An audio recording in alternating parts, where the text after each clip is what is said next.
എല്ലാവർക്കും നമസ്കാരം. ഇന്ന് ഞാൻ നല്ല ഒരു ചിക്കൻ്റെ റെസിപ്പിയാണ് കാണിക്കുന്നത്.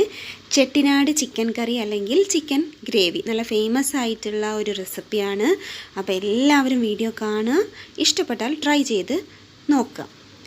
അപ്പോൾ ആദ്യം തന്നെ ഇതിന് വേണ്ടിയിട്ട് എടുത്തിട്ടുള്ളത് ഒരു 1/2 കിലോ ചിക്കനാണ്. അതിലേക്ക് ഒരു 1/2 ടീസ്പൂൺ ഉപ്പും കുറച്ച് ചെറുനാരങ്ങ നീരും ഒരു 1/2 ടീസ്പൂൺ മഞ്ഞൾപ്പൊടിയും കൂടെ ചേർത്തിട്ട് നല്ല പോണം ഒന്ന് തേച്ച് പിടിപ്പിച്ച് ഒരു മണിക്കൂർ നേരത്തേക്കെങ്കിലും ഒന്ന് മാറ്റി വയ്ക്കാം. ഇനി നമ്മൾ ചെയ്യേണ്ടതിന് കുറച്ച് സ്പൈസസ് വേണം. അതായത് ഒരു 2 ടീസ്പൂണോളം മല്ലിമണി വേണം, 1 ടീസ്പൂൺ പെരിഞ്ജീരകം, 1/2 ടീസ്പൂൺ നല്ല ജീരകം, ഒരു 4-5 വറ്റൽമുളക്, ബേ ലീവ്സ്, ഒരു 2 ഏലക്കായ, ഒരു കഷ്ണം പട്ട, അതുപോലെ 1 ടീസ്പൂൺ കുരുമുളക്, ഒരു തക്കോലം, ഒരു 3-4 ഗ്രാമ്പു. ഇനി ഇതെല്ലാം തന്നെ നമ്മൾ എണ്ണയിലൊന്ന് മൂപ്പിച്ചെടുക്കണം.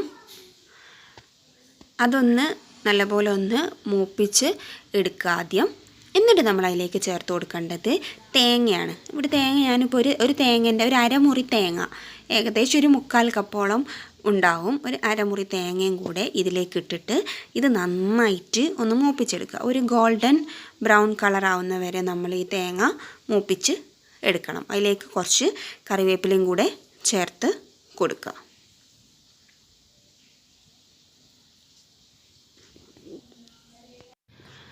തേങ്ങ ഒരു ലോ ടു മീഡിയം ഫ്ലെയിമിലിട്ടിട്ട് കരിഞ്ഞു പോവാതെ ഒരു ഗോൾഡൻ ബ്രൗൺ ആവുന്നത് വരെ നമ്മൾ നന്നായിട്ട് മൂപ്പിച്ച് എടുക്കുക.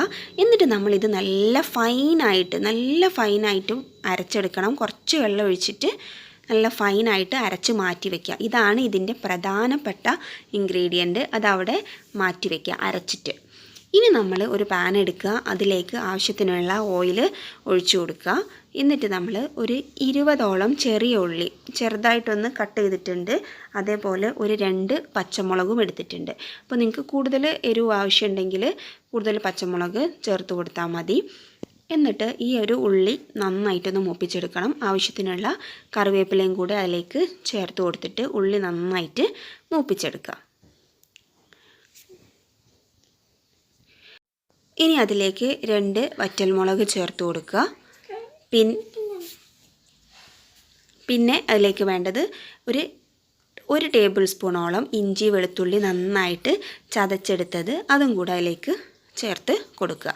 ഇനി ചേർക്കേണ്ടത് ഒരു വലിയ തക്കാളി ചെറുതായിട്ട് അരിഞ്ഞത്. ചെറുതാണെങ്കിൽ 2 എടുക്കാം, വലുതാണെങ്കിൽ 1 മതി. ഇനി അതും നല്ലപോലെ ഒന്ന് സോട്ടായി വരുമ്പം നമ്മളതിലേക്ക് പൊടികളാണ് ചേർത്ത് കൊടുക്കേണ്ടത്. ഒരു 1/4 ടീസ്പൂൺ മഞ്ഞൾപ്പൊടി ചേർത്ത് കൊടുക്കുക.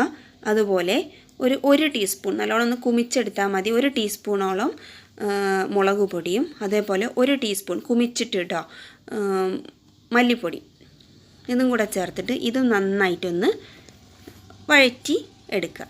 ഇനി നമ്മൾ നേരത്തെ തന്നെ നമ്മൾ തേച്ച് വെച്ചിരുന്നില്ലേ, മഞ്ഞൾപ്പൊടിയും ഉപ്പും തേച്ച് വെച്ചിട്ടുള്ള ചിക്കൻ ചേർത്തിട്ട് നന്നായിട്ട് ഇളക്കിയെടുക്കുക. ഇനി ഈ സമയത്ത് നമ്മൾ ഉപ്പെല്ലാം ഒന്ന് നോക്കിയിട്ട്, നേരത്തെ തന്നെ ചിക്കനിൽ കുറച്ച് ഉപ്പിട്ടിട്ടുണ്ട്, അപ്പോൾ അതൊന്ന് ശ്രദ്ധിച്ച് അതിനനുസരിച്ച് നമ്മൾ കുറച്ച് ഉപ്പ് കൂടെ ചേർത്ത് കൊടുക്കുക. ആവശ്യത്തിനുള്ള ഉപ്പും ചേർത്ത് കൊടുത്തു കഴിഞ്ഞാൽ ഇത് നല്ലോണം ഒന്ന് വഴറ്റിയെടുക്കുക. എന്നിട്ട് ഇനിയാണ് നമ്മൾ നേരത്തെ കുറച്ച് സ്പൈസസ് തേങ്ങയും കൂടെ വറുത്തിട്ട് അരച്ചെടുക്കാൻ ഞാൻ പറഞ്ഞിരുന്നു. ആ ഒരു അരപ്പ് ഇതിലേക്ക് ചേർത്ത് കൊടുക്കുക. അതാണ് അതിൻ്റെ ഒരു പ്രധാനപ്പെട്ട കാര്യം. അപ്പോൾ നല്ല ആ ഒരു വറവിൻ്റെ ടേസ്റ്റ് അതിന് ഉണ്ടാവും. പിന്നെ തേങ്ങ വറുത്ത ടേസ്റ്റ് നല്ല ടേസ്റ്റാണ്. അപ്പോൾ നല്ല രസമാണ് കഴിക്കാൻ. ഇതും അതിലേക്ക് നല്ലതുപോലെ യോജിപ്പിച്ച് ഒരു 1/2 ഗ്ലാസ് വെള്ളം, കുറച്ച് ഒരുപാടൊന്നും വേണ്ട, കുറച്ച് വെള്ളവും കൂടെ ഒന്ന് ഒഴിച്ചിട്ട്, ഒരുപാട് ഒഴിക്കേണ്ട, കുറച്ച് ഒഴിച്ചാൽ മതി.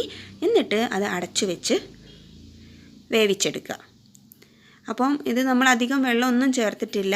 ഇനി ഇടയ്ക്കിടയ്ക്കൊന്ന് തുറന്ന് ഇങ്ങനെ നല്ലപോലെ ഒന്ന് വഴറ്റിയിട്ട് അടച്ചു വയ്ക്കുക. എന്നിട്ട് നമ്മൾ ഇടയ്ക്കൊന്ന് നന്നായിട്ട് ഇളക്കി കൊടുക്കണം. അടിയിലൊന്നും പിടിക്കാത്ത രീതിയിൽ ഇടയ്ക്ക് തുറന്നിട്ട് ഒന്ന് ഇളക്കി നല്ലതുപോലെ ഒന്ന് വേവിച്ച് എടുക്കുക. അപ്പോൾ കണ്ടല്ലോ നമ്മുടെ കറി ഇവിടെ ഏകദേശം റെഡി ആയിക്കൊണ്ടിരിക്കുകയാണ്. അപ്പോൾ നിങ്ങൾക്ക് വേണമെങ്കിൽ ഈ ഒരു ടൈമിൽ വേണമെങ്കിൽ ഇത് മാറ്റിയെടുക്കാം. ഇങ്ങനെ കുറച്ചൊരു നനവോടെയാണ് നിങ്ങൾക്ക് ഇഷ്ടമെങ്കിൽ ഇങ്ങനെയും നിങ്ങൾക്ക് ഉപയോഗിക്കാം. അതല്ല നല്ല ഡ്രൈ ആയിട്ടാണ് വേണ്ടതെങ്കിൽ കുറച്ച് ടൈമും കൂടെ ഒന്ന് വെയിറ്റ് ചെയ്താൽ നല്ല ഡ്രൈ ആയിട്ട് കിട്ടും. അപ്പോൾ ചപ്പാത്തി, ചോറ്, പത്തിരി എല്ലാത്തിനും നല്ല ബെസ്റ്റ് കോമ്പിനേഷനാണ്.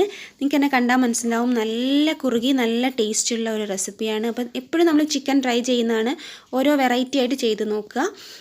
അപ്പോൾ ഈ ചെട്ടിനാട് ചിക്കൻ എല്ലാവരും ട്രൈ ചെയ്യുക. ഇഷ്ടപ്പെട്ടാൽ ലൈക്ക് ചെയ്യുക, ഷെയർ ചെയ്യുക, കമൻറ്റ് ചെയ്യുക, ചാനൽ ഒന്ന് സബ്സ്ക്രൈബ് ചെയ്യുക, അത് മറക്കരുത്. Thank you.